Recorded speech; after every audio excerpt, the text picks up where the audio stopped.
Today on the 1012 Big Show, I'm joined by Scott McFarland and Lea Nelson to recap the weekend, look at the Big 12's position in the playoff race, and break down some tiebreaker scenarios that still would let Arizona State get to the Big 12 championship game. Plus, Chase is here to talk about some early lines, our thoughts on Arizona and Cincinnati, and a whole lot more. Plus, a loaded week of Big 12 action coming up that you need to know about. All coming up on the 1012. Does it ever feel like you're a marketing professional just speaking into the void? But with LinkedIn ads, you can know you're reaching the right decision makers, a network of 130 million of them, in fact. You can even target buyers by job title, industry, company, seniority, skills, and did I say job title? See how you can avoid the void and reach the right buyers with LinkedIn ads. Spend $250 on your first campaign and get a free $250 credit for the next one. Get started at linkedin.com/campaign. Terms and conditions apply. This episode is brought to you by Nespresso. Gift magical mornings with Nespresso Virtuo Pop. Compact and stylish, Virtuo Pop is made to meet every morning coffee craving. From espresso to coffee, hot or iced, at the click of a button. And celebrate the season with Nespresso's limited edition coffee flavors. Sweet almond and hibiscus, cinnamon and candied tamarind, and festive double espresso. Magic in the making. Shop the holiday gift collection exclusively at Nespresso.com.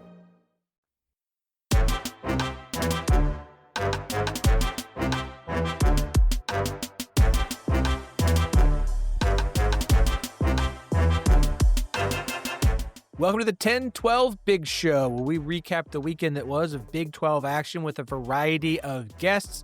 This week that includes Scott McFarland, Lea Nelson, Ari Temkin, and Chase A Kiddy. The 1012 podcast is the flagship show of the 1012 Network. Find every show on the network at 1012network.com, and do my good shows a favor and do check out 1012network.com and give them all a shot, especially if their team is playing against yours this week. Football, basketball, soccer, whatever it may be, give them a listen. They all do an incredible job. Of course, we are also partners with Sports Social, Europe's biggest sports podcast network. I'm your host, Phillip, and thank you for joining us this week. Wherever you are listening, please do us a favor. Leave 5 stars and a review. I only have 2 reviews for this football season. Y'all, come on, give me one more. One more before. That's all I want for Christmas is another review. And I won't ever sing again if you'll just do that. It really does help the show out. If you're watching or listening on YouTube, of course, please like the video, subscribe, leave us a comment. I will try and respond to all of them. And tell a friend. Tell one friend about this podcast if they're a Big 12 fan.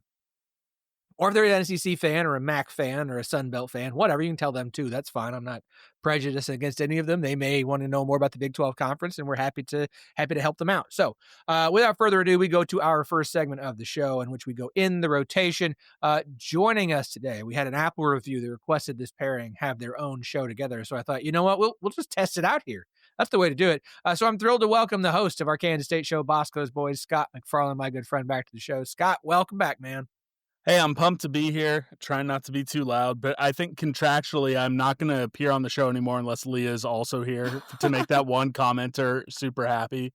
So I'm going to write that in my next contract. But I'm always happy to be here, and if you ask me, I'm always going to be here.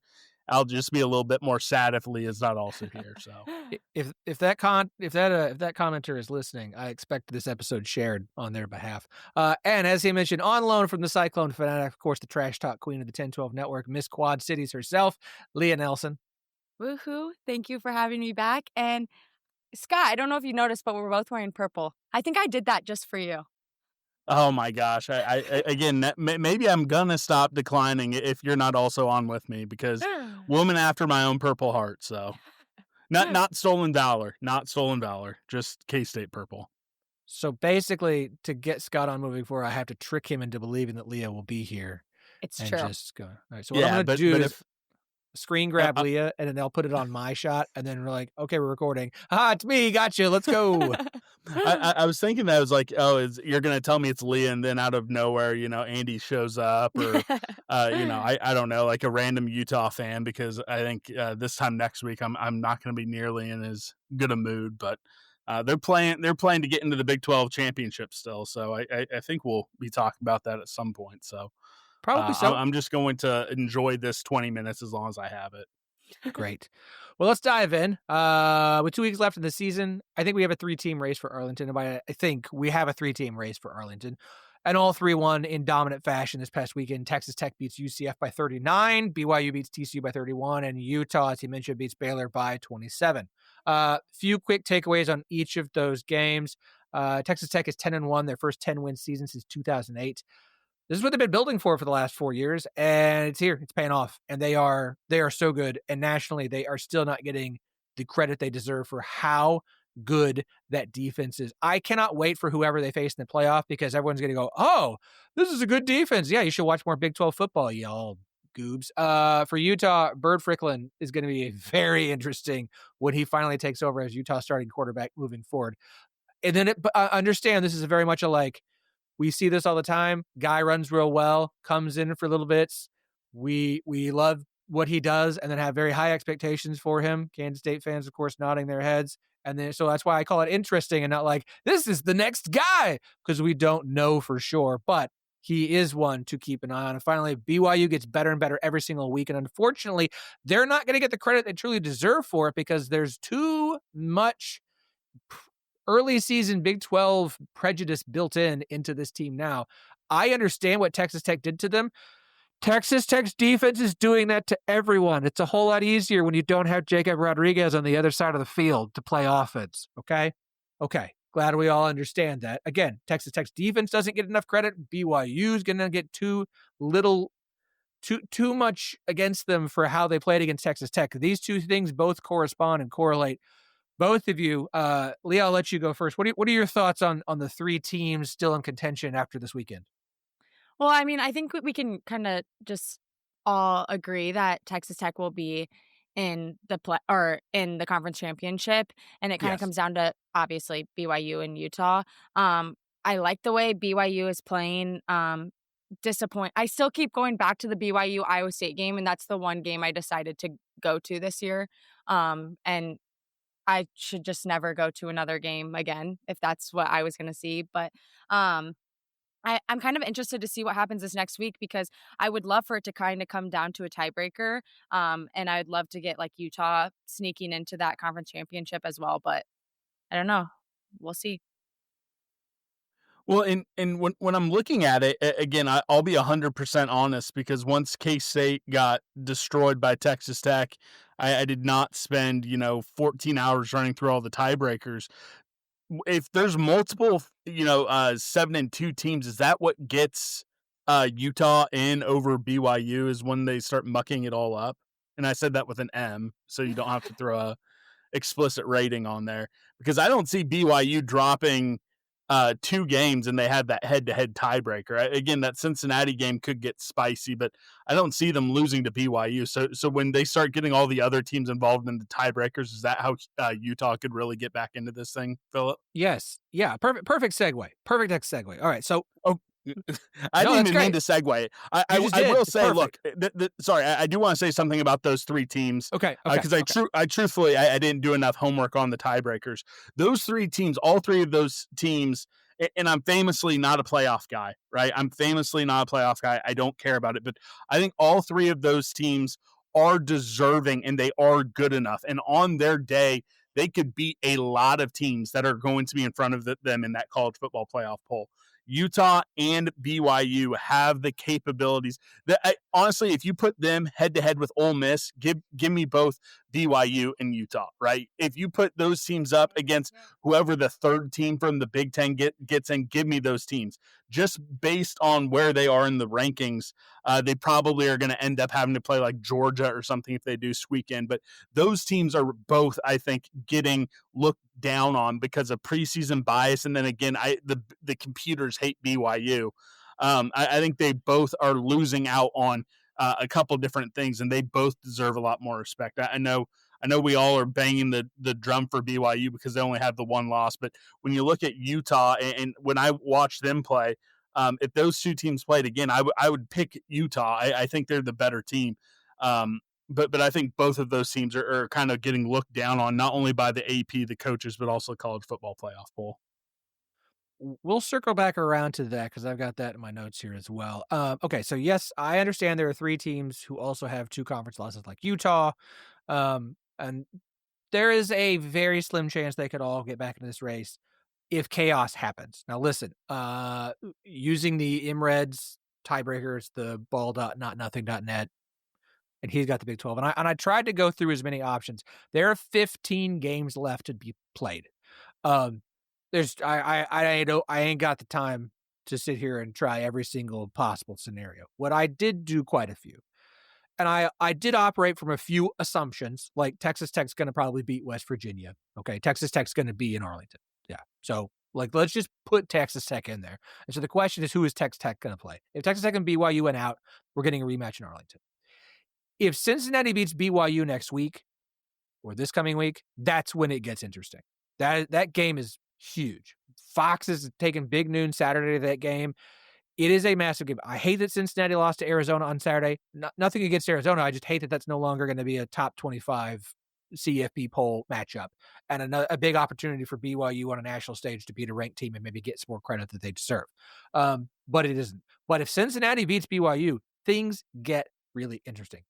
In most of the scenarios, if that happens, and Utah and Texas Tech and BYU went out outside of that game, most of them have Utah getting in due to tiebreakers. Now, listen, like I said, I didn't run through every single scenario. I went through quite a few of them. Obviously, crazy things happen. Baylor could beat Arizona, and it doesn't really. Like I tried to do as many different options to see what all happens. There are a couple of situations in which Arizona State still has a chance. Most of the ones I tried, it's Utah. Utah wins the tiebreaker. There are a few weird situations where Arizona State gets in. For instance, if Cincinnati beats BYU, Texas Tech, Utah, and BYU win their other games. If Arizona beats Baylor, UCF beats Oklahoma State, Houston beats TCU, Iowa State beats Kansas, and then Arizona State beats Arizona, like Arizona State gets it. Like there's a situation where Arizona State does have a shot to get in. And that's the only other one I can find. I cannot create a situation, and I haven't tried every scenario, but I cannot find a situation in which Cincinnati can get in. It is BYU, Utah, or Arizona State are the only ones still available. And the only way that happens, if things really happen, is if BYU loses again. And I don't think BYU is going to lose to UCF. So it really comes down to Cincinnati, BYU this weekend. To me, if BYU beats Cincinnati, it's BYU, Texas Tech. We will know at the end of this coming Saturday who's going to be in Arlington. Yes, the games have to be played. Crazy things happen. If BYU beats Cincinnati, it's BYU, Texas Tech for the Big 12 tournament championship. That's what it is. If Cincinnati wins, we can do all the random tiebreaker scenarios because we'll have a lot fewer games to have to worry about. But there's a good chance it's Utah, Texas Tech. So if you don't want BYU there, you'd be rooting for Cincinnati. So if you're at Utah or Arizona State, you are rooting like crazy for Cincinnati. If you're Texas Tech, you don't care. Because, I mean, unless you just want a rematch with Arizona State to beat the one team that beat you, and I think Texas Tech would. But I think Texas Tech's like, okay, we'll play whoever. It's Utah, BYU, and Arizona State. Those are the three contenders. If BYU wins, it's BYU. If BYU loses to Cincinnati, that's when things get fun and interesting. I think Cincinnati has, I'm looking up some things. I think Cincinnati has a 1.5% chance of making it into the Big 12 championship. Where? So you math. Okay, let me see. Give me the scenario. Give me the scenario here. Okay, posted 4 hours ago. Let me look. Give me 1 second. Okay. One. I'm working. I'm nervous under pressure. Okay. It looks like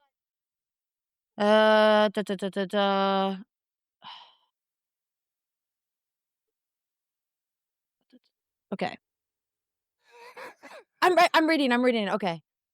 So the remaining conference games are BYU and TCU, right? So they can't be eliminated in week 12, but its loss this week puts it on the verge of elimination by losing this week. And with Texas Tech and BYU winning a Cincinnati loss next week could result in their elimination. So their only way in is if Texas Tech loses, and that's not happening. Right. Yeah. So that's not RIP. 1.7. That's 1.5%. That's not even 1.5%. That's a 0% chance of happening.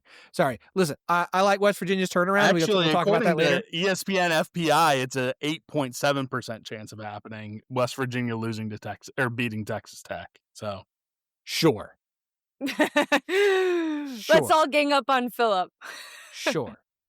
Listen, I mean, he's going to be right. He's going to be right. No, 1,000%. I'm not willing to gang up on him. 1,000%. Listen, the games have to be played. It can happen. Kansas has beaten Texas twice when they were terrible in college football. So, crazy things happen. But we'll see. What's the best matchup for the Big 12 from your unbiased opinion, Phillip? I mean, from an outsider, if we are playing the game trying our damnedest to get multiple teams in the playoff, I think it is BYU, Texas Tech, with Utah winning in dominating fashion in their final two games, right? Yes. And hoping for chaos in front of them. I agree. I wholeheartedly agree. They were not benefited by OU upsetting Alabama like that. That was not ideal. But I do think the best situation would be if Texas Tech beats BYU in a close rematch, a much, much closer rematch, and Utah blows out their last two games against Kansas State and Kansas. And enough teams in front of them lose. And there's possibilities for that. There are. But Texas has already lost, and so Utah should be able to move ahead of them. Let's see. What is it? I'm going to pull up the AP because obviously we don't have the CFP poll at the moment. Also, do we want to talk conspiracy theory with BYU with, Mr. Redacted activity in Texas taking a leave of absence in the Utah AD joining the College Football Playoff Committee? I mean, do we want to wade into those waters? The guy who doesn't want to be in the Big 12 and hates BYU. Do we want to wade into those waters? Hey, Big 10, we'll help you out if you'll go ahead and give us that invite that we're waiting on. They should have brought Taylor back. I'm so shocked they put the Utah AD in. Like, that's just not the one I would have. Again, Gene Taylor was much beloved by the College Football Playoff, and he didn't even have a full term because he stepped in when Texas left. They should have given him a couple weeks. I'm just saying, optics-wise, weird to put the Utah guy in. I don't know. Anywho, I do think it's Texas Tech beating BYU. The problem is BYU dropped further than they should have, and it's garbage. Listen, I'll just where's my notes? That's okay. I have it. Can Big 12 get two teams to play off? Winners in. The questions about Utah, BYU at larges. Texas losing Georgia helps. Notre Dame feels like an at-large shoe-in now that they've beaten Pitt. And OU beating Bama throws a big wrench into it because now you've got another SEC team to probably get in. Here's the problem I have with the BYU hate. And listen, I get it. It took a while to figure out if BYU was good or not. I felt the same way. I didn't believe it. They have gotten better and better and better every single week, but they are not getting any credit for it. One loss teams with at least 3 wins versus a P4 bowl eligible opponent. Texas Tech, Georgia, and BYU. BYU has 4. They're the only one with 4. Let's just have that for a second. BYU is one of 5 teams with 5 wins against bowl eligible teams, along with Ohio State, Indiana, Alabama. Sorry, one of 4 teams, not 5 teams. 4 teams with 5 wins. BYU is 9-1, top 30 in strength of schedule, top 8th in strength of record. Like they have a tougher strength of schedule right now than Oregon, Ole Miss, and Notre Dame, and yet they continue to be dogged. I get it. Notre Dame's blown out everybody except for the 2 good teams they played. They beat Pitt. Pitt lost to West Virginia. Ole Miss, I don't understand the Notre Dame love. Like, I get the metrics and the BYU. I don't. It's just ridiculous to me. A lot of this is just ridiculous to me. I don't think Notre Dame should be number 9. I don't care how about eye test stuff. Like, they shouldn't. But I agree BYU with you is getting insulted on Notre Dame. That is insane. But you pointed it out. I mean, the reason is there, right? We know the reason. If you go and you look at the strength of schedule and yes, the strength of record, it's all there. But having to go to double overtime with Arizona, only beating West Virginia by 14, only beating Colorado by 3. You have these games where you could have made a bigger statement and they failed to do so. Now they got the understanding, right? They absolutely put it on TCU. They did the job there. But I just think that to do that eye test, I think it is a little bit too late, and they really could have benefited by just absolutely putting it on Arizona, absolutely putting it on West Virginia early, putting it on Colorado, because it takes a long time to crawl out of the hole they built themselves with some of those predictive measures, right? And those shouldn't be included, but we all know that that's what the committee's looking at. That is part of what they are looking at. Those predictive measures, when the hypothetical spreads, that's what's absolutely killing BYU, and it's because they didn't put on a show early. That should not be taken into account. I understand. It's stupid. You lost this guy's awesome starting quarterback and had to bring in Bear Bachmeier in the offseason. And he has gotten better and better and better and better each week as he has actually gotten acclimated to being the starter for BYU. And the team has gotten better because of it. They have rode LJ Martin and that defense for weeks to just it reminds me of 2021 Oklahoma State. Except the offense keeps getting better for BYU, and the offense was never all that much better for Oklahoma State because they were overly conservative. But like it's a defense-led team that would thing, Phillip. I'm saying that we know the reasons why. And I don't know. I don't know if it's narrative that needs to come from Brett Yormark going on every single morning show that he can. I don't know what the solve is, right? But at the end of the day, if they end up in the Edward Jones Big 12 championship or whatever the rebrand, it's always going to be the Dr. Pepper Big 12 championship to me. If they get into that and then they get absolutely blown out by Texas Tech, which I'm afraid is going to happen, it's going to be all for naught. So that's why it's just a weird tightrope that needs to be walked to find that second team, which is something that Brett Yormark has been standing on the table for since, Frisco, Texas at the media days. It just creates a very interesting scenario to try to find a way to get that second team in. Lea, you've been... I just like to sit back and listen to you guys chat about. No, I have a question though. So are you saying if BYU would have had their loss maybe earlier on in the season, would have that changed? Yes.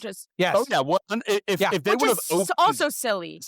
It is incredibly silly, and again, this is part of the reason why I'm not a playoff guy. But hey, this is what everyone talks about.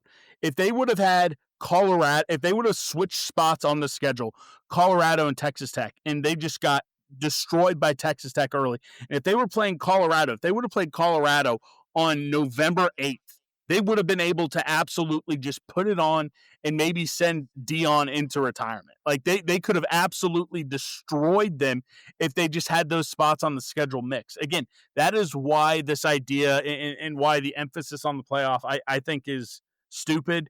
But again, this is what college football is all about. This is where the money is. This is where the ratings are. That is part of the flaw in the system. Well, yeah, because it's not like they're losing to, no offense, Phillip, Oklahoma State. They're losing to Texas Tech on November 8th. Like it also goes back to the lack of respect for Texas Tech.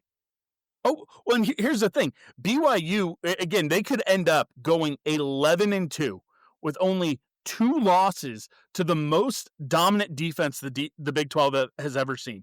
The FEI #1 defense with a bullet in Texas Tech. And because they happen to go up against an absolute juggernaut and then take care of business with some impressive wins, beating all these bowl teams, beating all these teams that set themselves up for a schedule that Ole Miss would not have been able to navigate. Notre Dame would not have been able to navigate, and they're punished because they are going to run into a buzzsaw that the conference has not seen maybe since, 2000 Oklahoma. Right? Like this is the most dominant defense the conference has ever seen, and BYU, because they had to play them twice, they're now going to be penalized for it, and it's absolute trash. Okay, honestly, here's the bigger problem. And I like seeing the national people continue to talk about this. And we're going to talk about it after this break. Introducing Oakley Meta Vanguard, the new performance AI glasses designed for athletes. With hands-free capture on an action-ready ultra-wide camera, powerful open-ear speakers, and built-in Meta AI that syncs with your Garmin devices for real-time insights while you train. Take your performance to the next level with Oakley Meta Vanguard. Athletic intelligence is here. Learn more on meta.com. Okay. The conferences are so big that it is impossible to fairly gauge who's actually good and not. Is A&M good? Yes. Is A&M the third best team in the country? Well, let's see. They've got a win over Notre Dame, who we don't think is that special. And otherwise, their wins, and I'm gonna do this. We'll do it live. We're gonna do it live, okay? Because I gotta have it up on two different screens. O'Reilly. We're gonna don't listen. I have it up. Do you want me to read it off? No. Let me just let me. Sorry. Just sorry. Slow your roll. Everyone, a deep breath. Goose fob. Okay. Texas A&M's wins. Forget the non-conference. Let's just talk about the SEC. You know, they haven't lost an SEC game. They've beaten the 14th place team by 6. They've beaten the 13th place team by a lot. They've beaten the 12th place team. They've beaten the 16th place team. And they've beaten they beat LSU. That LSU was ranked then. That's the 16th, 14th, 13th, 10th place team. And, Missouri, good job. 8th place team. And then they had to have a historic comeback to beat the 15th place team. And when they beat Missouri, that was their third string quarterback, Missouri's third string quarterback. By the way. Yes. Yeah. So, yeah. Again, it's not that they're not good, but let's when you have conferences this big, like, this is the problem. Like, it's absolutely ridiculous. And so, but the same problem exists for BYU and Texas Tech. And I talked about this last year. The problem for the Big 12 is last year, your best team was Arizona State. They won the conference. They were picked 16th in the preseason. They had been bad the year before, second year of a new head coach, no established anything. Forget we can play if they had an SEC on their shoulder, yeah, they would get more credit for it. They would. But also, when you come out of nowhere for a year, you're not going to get credit for it because people just don't, like, it's an unknown, right? And so Arizona's it's kind of still in it, but like it's not. Texas Tech, however, there were some expectations. Big 12 should not have done away with the preseason poll. They should have gone ahead and had it so Texas Tech was preseason number 1 and then actually wins the conference. That would have worked out really well this year, but you were overreactive to what you guys did last year. Texas Tech, they've been building towards this, but they haven't had a season like this, and they're not getting the credit they are because it's not like Texas Tech's doing it with an insane offense, something like Mike Leach throwback. They're doing it with a dominant defense. They continue to have like number 1 stop rate, Max Olson's thing. Like, I don't think they've fallen further than like they fell to like 3rd after the Arizona State loss, and then they're back up to 1st after beating BYU's pants off.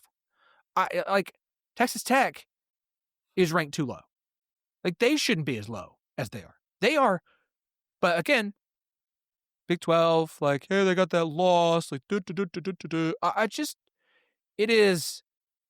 The Big 12 has a problem of, I love the chaos, but from a national standpoint, you've got to get some consistency. You need some brand consistency at the top.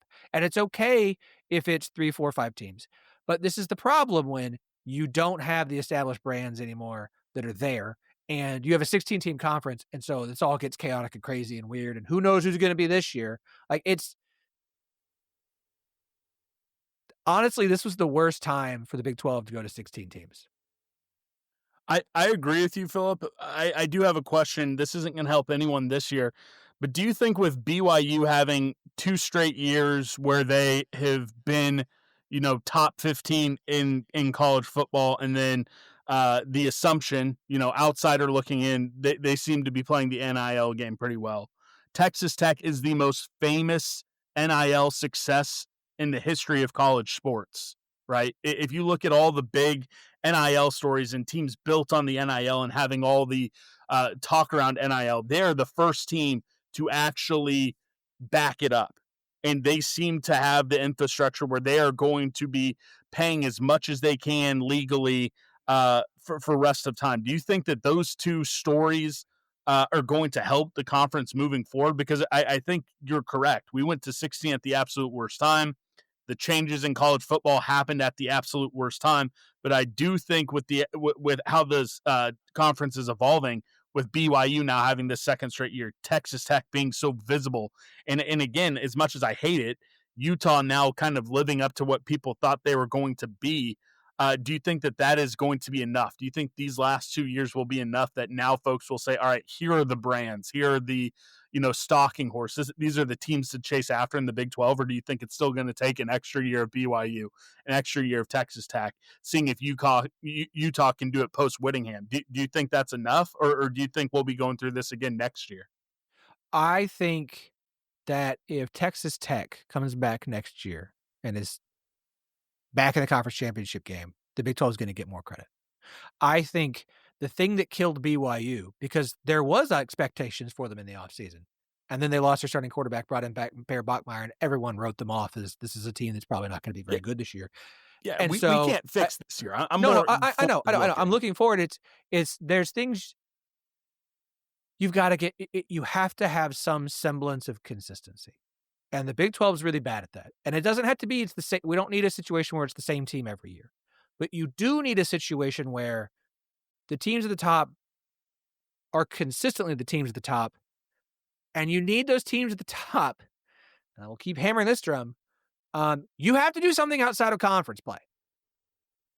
Well, okay. Throw Texas Tech out the window then. I know. Look at what their future schedules look like. Oh, I know what their future schedules looks like. So they need to effing win some playoff games. Again, not a playoff game, but Joey McGuire proved me wrong. Go win a couple playoff games.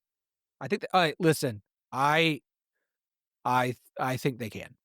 I think they can too. To do it. I just wish they had a different head coach. I know everyone loves Joey, and that's part of the reason why they got the money. I got into it a little bit with Mr. Shore from our Texas Tech podcast. I still think that might be what holds them back this year. I'm not a Joey McGuire guy, but there's something to be said having those relationships with the big money guys to put together that roster. So I will be dialed in. I will be throwing a tortilla or two come December. Because it would be great for the conference for them to make a little run in this playoff. It would. All right.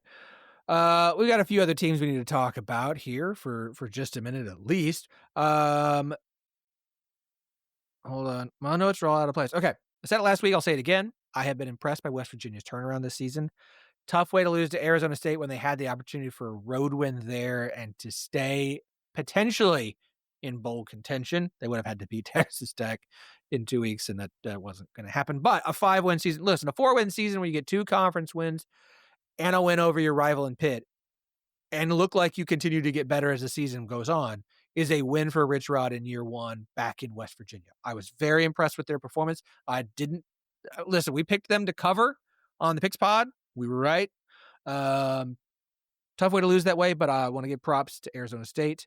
Let's see. Shout out to Arizona.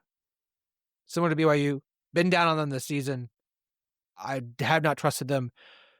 I will change my tune. 7-3 now after the road upset over Cincinnati. Did not think that they would have a performance like that. So many close losses to start the season, but they've turned that around. They're now 3-2 in one-score games. And with Baylor and Arizona State still on the schedule, a 9-1 regular season is very much a possibility for Arizona. If they go 9-3, there's a real shot that they are going to end the year ranked, or at least in the regular season ranked. And the Big 12 needs that. The Big 12 needs a 4th team to be ranked. They don't have one because Cincinnati is going to drop out. And it sucks, but like the Big 12 has got to get another team ranked to benefit everyone else's resumes. Arizona winning out, I think would help make that happen. Arizona State winning out could potentially help make that happen. Someone was going to finish with 9 wins and be ranked like 24th. That's good for the conference. I will take it. Can we all agree on one thing? Can we all agree on one thing? Well, it depends. What What is it? What is it? Jacob Rodriguez should be in New York for the Heisman ceremony. Look, Yeah, I think we can Texas agree. Tech people listening, I am a Heisman voter. Please pander to me. I am willing to hear the case. I think he's the best defensive player. Keep giving him the ball in the red zone. I don't care how hokey that is. Give him all the rushing touchdown. They should have done that more. Because what the final score ended up being 48-9. Every time they crossed the 15, it should have been Jacob Rodriguez in the Wildcat formation trying to force feed him extra touchdowns. There we go. That's my take. I don't have anything bad. You got a road game at West Virginia to end the season. You have should have plenty of opportunity. Let's get 7 forced fumbles, 2 fumble recoveries, and 4 interceptions. 13 total turnovers this season. That's more than Utah, Ohio State, Texas A&M, Georgia, and Oklahoma. The guy is an absolute machine and should be. Is he going to win? No. But y'all, give that man some votes. I don't care if it's like, you know what, first place is so-and-so, but I'm going to give him all my second place votes. Give him all the second. He just deserves to frickin' be there. He has been phenomenal. And it's going to be one of those guys that they're going to talk about some ahead of the playoff, and he's going to have a massive game, and everyone's going to go, where did this guy come from? And then ESPN's going to pretend like they've talked about him and known about him all stinking season when they don't talk about anything Big 12 related, and they're going to speak out the side of their own ass. Earmuffs, kids, okay? Sorry, I'm feeling it. Okay, last thing before. No, we got some time. Okay.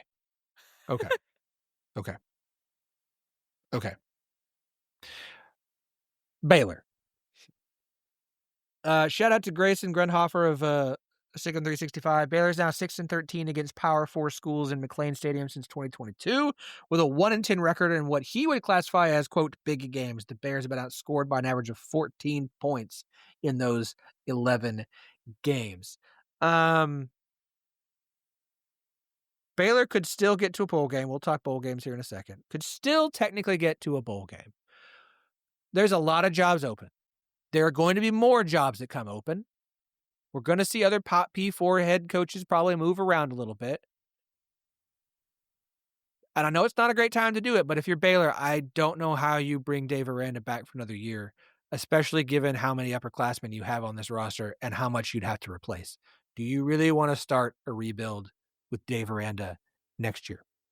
Well, and again, I made kind of a joking reference to it earlier, but you now have an AD who's on a 4-week administrative leave, and they're then going to fire him at the end of that 4. Yeah, he ain't coming back. You have yourself in a situation where, unless you are willing to just say, all right, let's go get Jeff Traylor from UTSA. If you are fine with that being your backstop at Baylor, then okay, make the move. But you are behind the 8 ball when it comes to going after a guy like Eric Morris, who's being connected to Oklahoma State, to Arkansas, to some of these other jobs. You're behind the 8 ball if you want to go after Golish, some of these G5, darlings. If you're willing to go the coordinator route, okay, throw your hat in the ring as soon as possible and get the process started. But I as a fan of a school that's having a disappointing season with one dream candidate, if you get beyond like the dream candidate, you have to have a very sober realization of where you are compared to some of these other schools. And you have to realize what your candidate pool is going to be. If you trust your leaders to make the hire, then okay, go for it. But if you're Baylor, you don't even know who's going to make that hire. I don't know how you make that decision. Again, they are in a really, really peculiar situation. So unless the governor of Texas wants to run the coaching search, like what's going on in Louisiana, I don't know. And I don't know. And I was reading some TCU message boards earlier. Lea, watch out. They think they can grab Matt Campbell. They think they can fire will not be. No, Matt Campbell is not going anywhere. He is not going anywhere, and I will stand on that. Thread, can we grab Matt Campbell? And it was 100 TCU fans saying, yeah, I think we could. Because they obviously want him, but there's no way. No, there's no way. He loves Iowa State way too much. And that's me just saying, like, praying and hoping that my words are true. He's not going to TCU. It's just funny. It's just the situation so many of these programs find themselves in, Phillip, especially this year in the cycle. It's fun watching, right, from the outside, hopefully on the outside, maybe on the inside. But it's going to be a wild cycle. And if you're a Baylor fan, do you want to get into that? I don't know. I really don't know. Let me pose a thought. We keep having this conversation about, man, you're getting late in the game. You're getting late in the game. Everybody's already lining up their head coaching candidates, the guys they're going to hire. You're going to have to just scrape the bottom of the barrel. You're going to go to the $2 DVD bin at Walmart and see if you can't find Dude, Where's My Car? Okay. Or Quickly Down Under, whatever floats your boat. Can I make Harold and Kumar go to White Castle? That is not in the $2 bin. Okay. That's in the Criterion. The $1.50?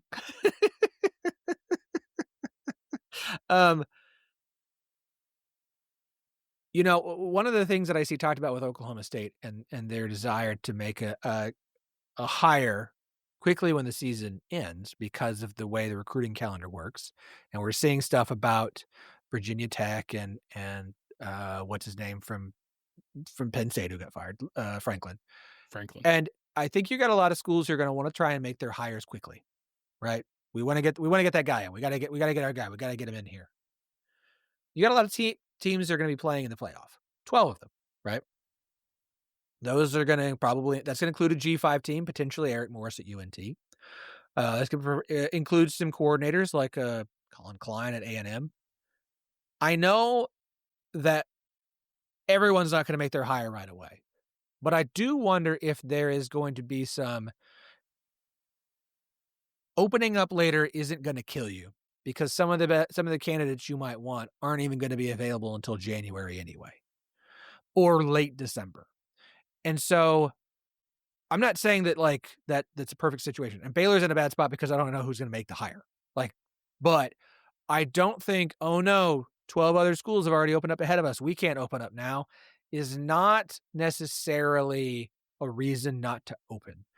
Especially if you're a school whose fan base is basically checked out. Because we all know when the fans stop coming, that's a bad thing. Yeah, again, I understand that point of view. I just do wonder, without having that guy who's going to make the hire. I think that's what makes it weird. If Mac Rhodes wasn't allegedly, don't sue me, redacted, then I think that you make the move. But if you're going to have an interim AD who's just getting the keys right when you have to make the decision, that's what makes it tough. Yeah, I agree. Lea, any final thoughts here? I think you just give them the power to make the decision. Come on, how fun would that be? You guys aren't into that? Doing it? Just on your way out, please hire a coach for us. Person? No, the interim comes in. Yeah. Why don't you make a hire? Come on. Who knows what could happen? Make the hire. Let Scott Drew actually make the football hire. How fun could that be? Come on, it'll make it more interesting. It would. I honestly, again, in this world of 24/7 content, the fact that Netflix has not tried to join up with coachsearch.com or footballcoaching.com, whatever that website that covers all the coaching searches, to do a reality show based on the coaching carousel. I mean, come on. Could you imagine them being embedded with Jimmy Sexton and all these different, super agents, and them calling on the phone trying to float their, name to all these other folks?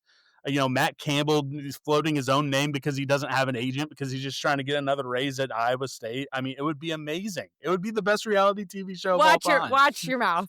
He doesn't have an agent. I'm just saying. How else is his name getting out there, Leah? He doesn't have an agent. Those random fans that are just floating the names. Leah's not going to want to come back on with Scott after this. All right. You both been awesome. She doesn't want to be my friend anymore. Thank you so much. I appreciate it. As always, y'all go and check out Bosco's Boys if you haven't already. If you listen to the show and haven't listened to Bosco's Boys yet, I don't know what to do for you. I don't. But again, every podcast is someone's first. The Monday show was not very good. I'll just get out in front of it. Not my best work. The Tuesday Q&A, 10 out of 10. So listen to that one.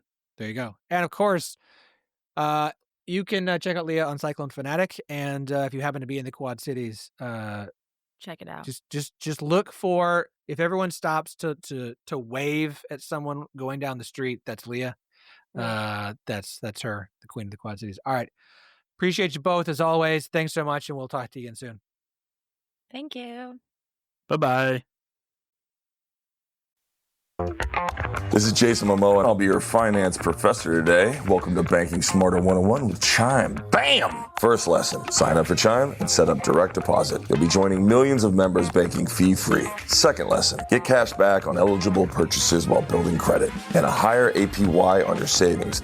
That's how you bank smarter this season. Fa-la-la-la-la, class dismissed. Join Chime today. Chime is a financial technology company, not a bank. Banking services and a secure Chime Visa credit card provided by the Bancorp Bank N.A. or Stride Bank N.A. Members FDIC. Optional services and products may have fees or charges. Details at chime.com/fees-info. With a qualifying direct deposit, earn 1.5% cash back on eligible secure Chime Visa credit card purchases. On-time payment history may have a positive impact on your credit score. Results may vary. APY means annual percentage yield. Learn about credit building and more at chime.com. All right, we moved to section 3 or segment 3 of the show. We really only had one big segment. We'll talk to Ari about it later. How dare you? We welcome in our good friend, Chase A Kiddy. Chase, welcome back, bud. Evening, Commissioner. All right, let's just dive in here. What outcome this weekend had the biggest impact on your views of that team or the Big 12 conference as a whole? I just thought Cincinnati looked so flat in that Arizona game. And, this is still a team that has more or less everything to play for. And to come out and lose at home to an Arizona team that's been up and down themselves, I just felt was kind of disappointing to the expectations I had set. And I think it's probably going to be easy for me personally to lay it down harder maybe than the Bearcats deserve. They're still 7-3 overall this year. But I think because I feel like I've had such a good grip on the conference and every single individual team the last 2 or 3 weeks, to get that one wrong, maybe there's an extra note of dissonance in there for me. But I was a little surprised by that on the negative end. And then, man, Utah, they just, they're not going to win the conference, but they smash. If you are average or below average, they kill you.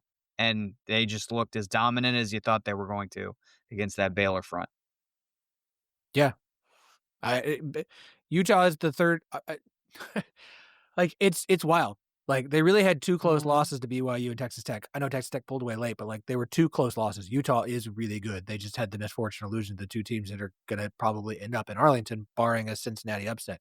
As for Cincinnati, listen, I said it. I'll say it as always. Scott Satterfield is going to cost you a win or 2 each season, and I think he's cost them their second. Because I just, like, the fact that you didn't have that team ready to go in this game, where, like, you just got destroyed by Utah. How do you not have this team after week off motivated to come in here knowing what you have in front of you? Were you looking ahead to beat BYU? Didn't feel like they looked ahead. It felt like they were just flat. Like, could you not recover from the loss to Utah? Did you get destroyed so badly? Or like, I guess we're just not actually good like we thought we were. Like, I just don't understand how they could play the way they did. And I know that they, like, kind of kept it close late and yada yada. No, Second half. I mean, off. The second half, they just, they let Arizona control the pace of the game, and they got outplayed, particularly after halftime. And maybe that's, I know you're always on the Satterfield coaching angle. Maybe that is the coaching deficit that I know you've referenced before. But it was just, I don't know. It was surprising. No, it was definitely shocking to see. Now I've got to give Arizona credit. And so damn you, Cincinnati, for making me do that. Good game for Fafita. Looked good. Oh, man, he looked phenomenal. He's looked more like himself this year. He hasn't been the problem. When they've looked off, he hasn't been the problem. No. And I think at this point, Brent Brennan has saved his job for at least another season. So congrats to him and congrats to Arizona. Well, West Virginia almost did it. They had a shot to pull off the upset of Arizona State. Couldn't quite get there. Had the lead, lost the lead, and then turnover to end the game for them was disappointing. So they joined Oklahoma State and Colorado in being eliminated from bowl contention after getting their 7th loss. Still 9 bowl eligible teams. 4 teams undecided. Kansas State, Kansas, Baylor, and UCF.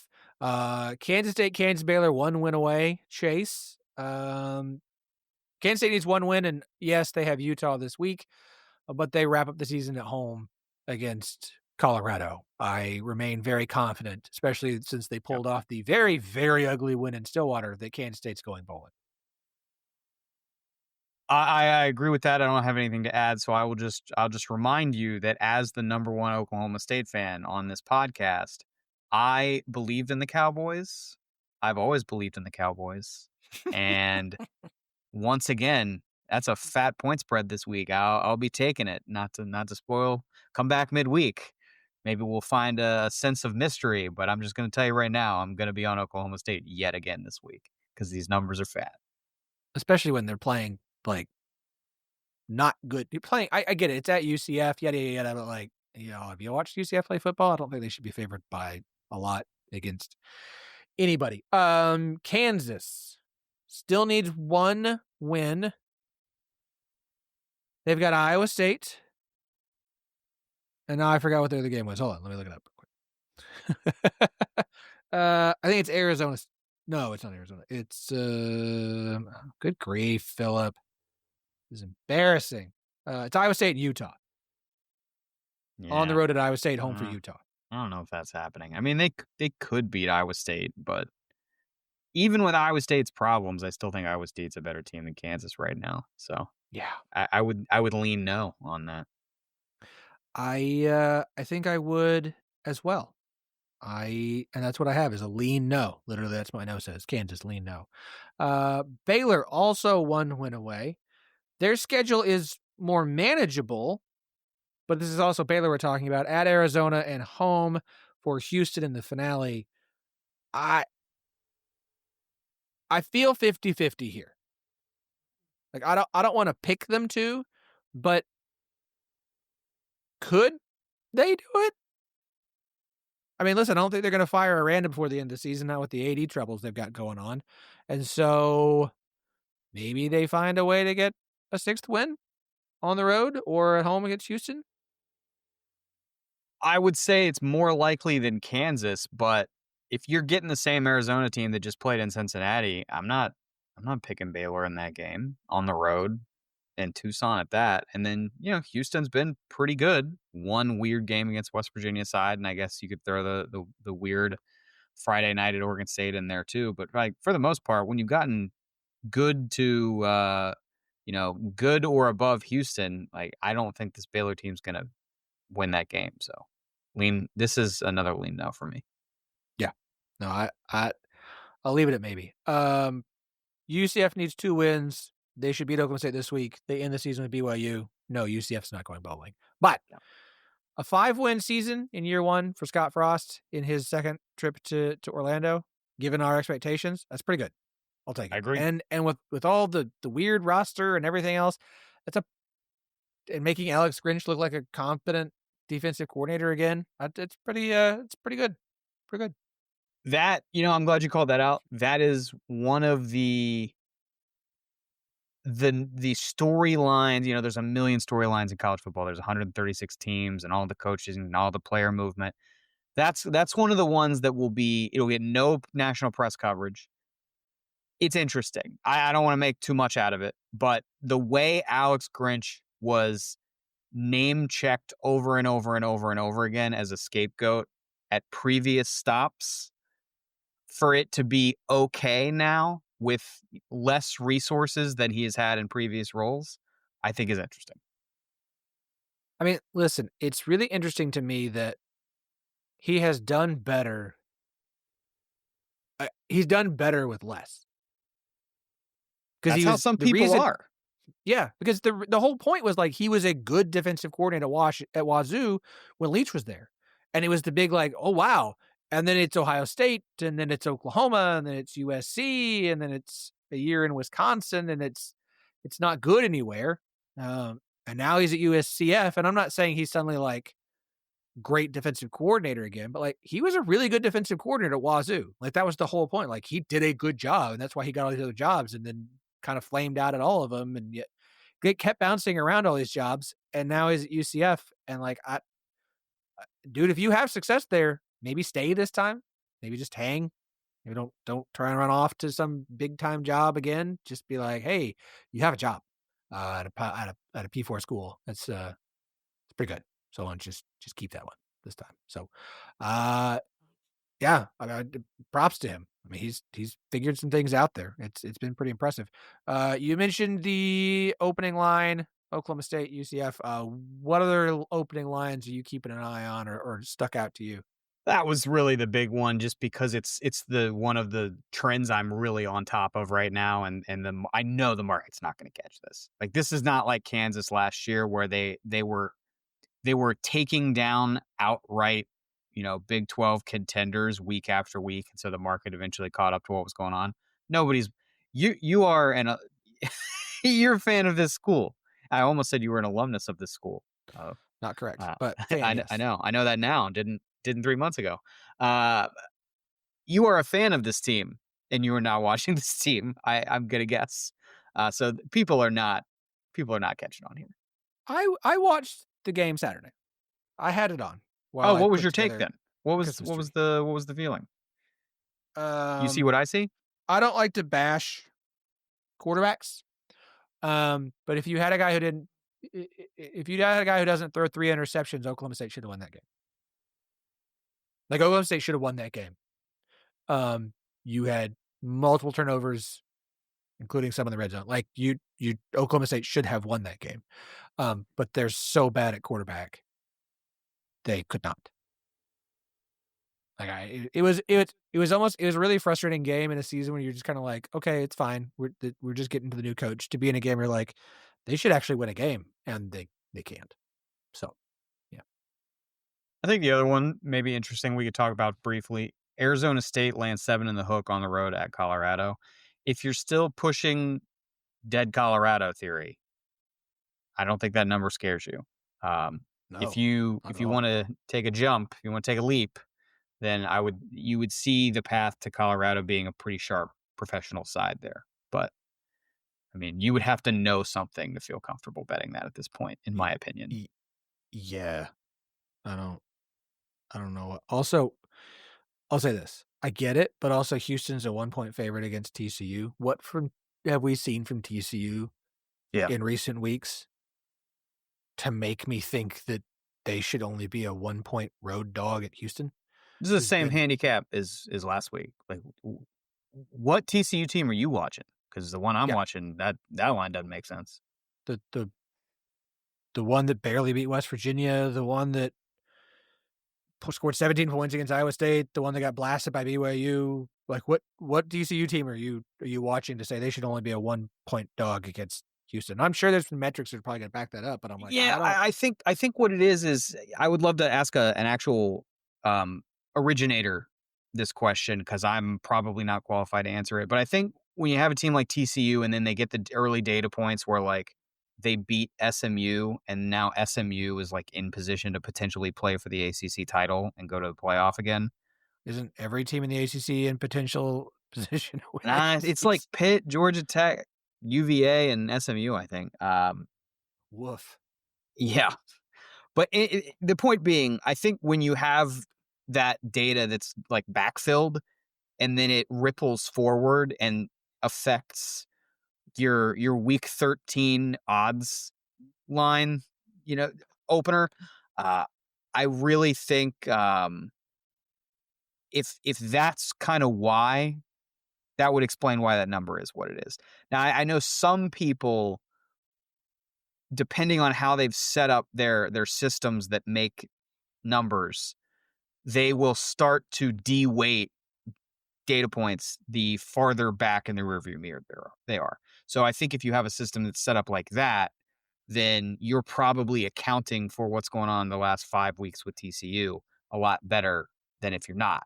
And that's why I say you probably need an originator to ask them that question to really get into the more nitty-gritty, interesting parts of that. Because, again, we agree that number doesn't make any sense.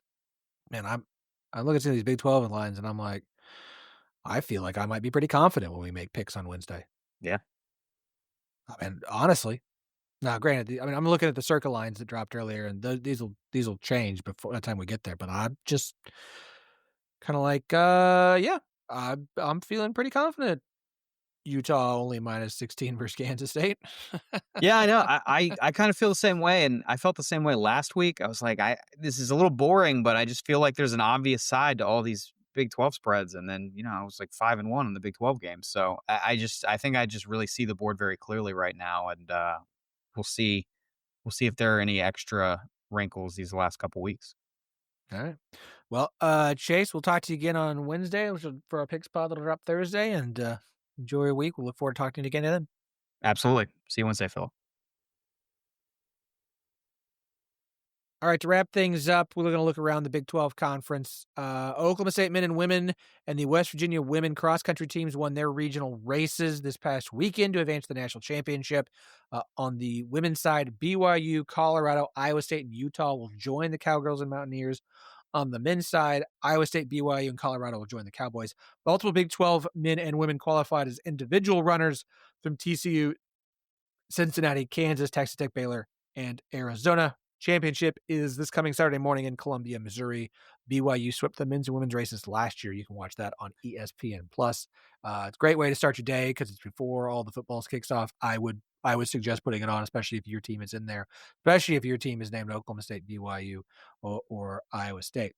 The women's soccer championship, every Big 12 team in the field, that's Baylor, West Virginia, TCU, Texas Tech, BYU, Colorado, UCF, and Kansas, all advanced out of the first round. Absolutely incredible. I expect quite a few to continue to advance in that tournament. Should be a lot of fun. Props to, a perfect start in the first round. In hoops, great start to the season for the men, who are 42-7 with wins over Florida, UCLA, Washington, Villanova, Mississippi State, Auburn, and Texas A&M twice. Games of note this week: Kansas versus Duke on Tuesday, Arizona at UConn on Wednesday. On Thursday, Texas Tech opens the Baja Mar Championship against Wake Forest. Kansas State opens the Hall of Fame Classic against Mississippi State, and UCF faces Pitt in Daytona Beach. On Friday, BYU plays Wisconsin in Salt Lake City. Cincinnati faces Louisville, and West Virginia opens the Charleston Classic against Clemson. So lots of basketball, and of course next week is what we call Feast Week with Thanksgiving. Plenty there, but a great week this week and a great week the week to come. On the women's side, a 54-9 start that includes 2 wins over Duke and wins over NC State, Arkansas, and Missouri. This week, Oklahoma State's at St. John's. Kansas faces Minnesota, both of those on Wednesday. On Thursday, Iowa State is at Drake. Texas Tech faces Mississippi State, and Baylor faces Iowa in the WBCA Showcase. On Friday, Utah faces Syracuse in the Hall of Fame Women's Showcase. They will then also face UConn in that same tournament on Sunday. As for football, just 2 weeks left in the regular season. Just 2 weeks left for some. Bowls still to come for others, which will be exciting, but just 2 weeks left in the regular season. This week, 2 teams are idle, which is stupid. It's West Virginia and Texas Tech. No team should be idle in the final 2 weeks of the season. None. Everyone should be playing the last 2 weeks. Fix this for next year. Please, please, please, please. All games this week on Saturday. The morning slate offers couple games. First up is Iowa State hosting Kansas at 11 a.m. on FS1. Kansas still looking for that elusive 6th win they need to get bowl eligibility. Iowa State, maybe they could back up their win at TCU, a week off with a win over Kansas at noon. Oh, of course, all these times are God's time. Our TNT game of the week, make sure and watch the TNT game or just put it on another screen in the house and just leave it on because the TNT game broadcast is phenomenal. Arizona hosting Baylor. Arizona's kind of turned this season around. Things looking pretty good for them. Can Baylor get their 6th win on the road at Arizona? Probably not if Arizona plays like they did at Cincinnati. 3 afternoon games. 3 p.m. we get UCF playing host to Oklahoma State on ESPN+. UCF still technically not eliminated from bowl eligibility, but they'd have to beat OSU and then Texas Tech. And then BYU. Cowboy fans, it's almost over, which means you should have a new coach hopefully by this time next week. 2 weeks. Sorry, this time in 2 weeks. Yeah, UCF and then Iowa State. Also at 3 o'clock on ESPN2, Utah plays host to Kansas State. Utes trying to stay in title game contention while Kansas State needs to pick up their 6th win to get to a bowl game. Also at 3 o'clock, Houston plays host to TCU. I feel like all games between Texas teams are rivalry games, but obviously to varying degrees. Still, should be an interesting one. 2 primetime games this week. 7 p.m. Fox gets the big one with Cincinnati hosting BYU. So they're going to have big noon there, and then they're going to have the game on in primetime. Trip to Arlington on the line in this one. Like I said, if BYU wins, I think they're in. If Cincinnati wins, this gets a whole lot more interesting. And Colorado hosting Arizona State on ESPN2 at 7 o'clock as well. So lots to keep an eye on this week. Lots to get excited for on Saturday. Yeah, we will be back on Thursday for our picks pod. Y'all enjoy your week. I'll be traveling, so stay safe, and we'll talk to you again on Thursday.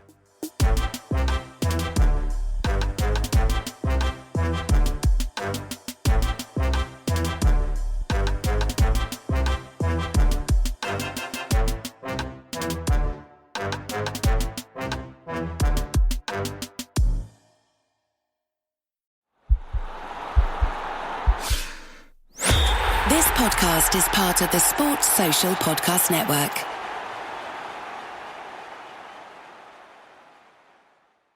Hey, Ryan Reynolds here. Wishing you a very happy half-off holiday, because right now Mint Mobile is offering you the gift of 50% off unlimited. To be clear, that's half price, not half the service. And Mint is still premium unlimited wireless for a great price. So that means a half day. Yeah? Give it a try at mintmobile.com/switch. Upfront payment of $45 for 3-month plan, equivalent to $15 per month required. New customer offer for first 3 months only. Speed slow after 35 gigabytes if network's busy. Taxes and fees extra. See mintmobile.com.